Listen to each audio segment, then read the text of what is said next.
Welcome to the Honest Dog Breeder Podcast with me, your host, Julie Swan, where each week we dive in to discuss all things dog breeding so you can build a breeding business you love, producing dogs that fulfill their owners' dreams.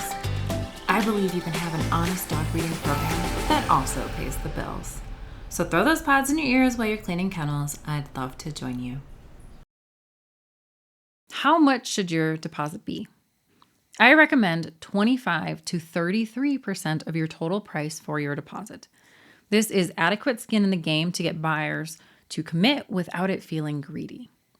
What part of the range should you be on? Well, that depends on your breeding program, your price, and your cash flow needs. If your dogs are $2,000, an easy 25% is $500. On the higher end, near 33%, you're a little over $650. When my dogs were at $1,800, I had my deposit at $600, 50% refundable, and I rarely had issues. I preferred the $600 upfront because it helped my cash flow.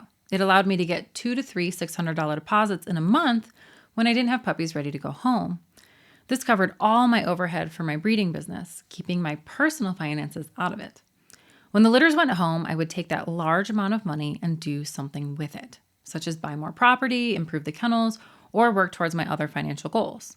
The income from deposits essentially covers all of my breeding expenses. Many of you sell your dogs for $3,500 or more and still only collect $500 deposits, yet struggle with cash flow. Increase your deposits and make your cash flow much easier. I've since moved my dogs up to $2,500, and now the deposit is $800 with $1,700 due at pickup. These are easy numbers and on the higher side of the recommended percentage. For me, deposits are the key to my cash flow, so this is what works for me.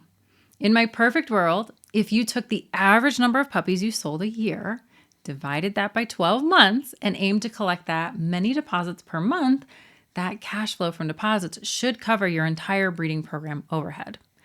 That would allow you to take the litter money when the pups go home as profit or as a chunk of money to invest in facilities or the breeding program in general.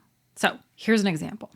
If you sell 50 puppies per year, then that's about 4 puppies per month. Your goal would be to collect 4 deposits per month. If your deposits were $500, then those 4 deposits would produce $2,000 per month for you. My goal would be for you to keep your breeding overhead, things like dog food and other monthly costs, under $2,000 per month. If you are feeling like there isn't enough money in the months between litters going home, consider raising your deposit to a higher percentage. This allows you to smooth out your cash flow. If you always have litters and puppies going home all the time, then having a smaller deposit around 25% might make it easier to get more deposits, lock people in, and get them to commit. The cash flow is less important because you have litters going home all the time. If you're insecure about taking people's money, which is common in the beginning of breeding, then go to the 25% until you feel comfortable asking for more.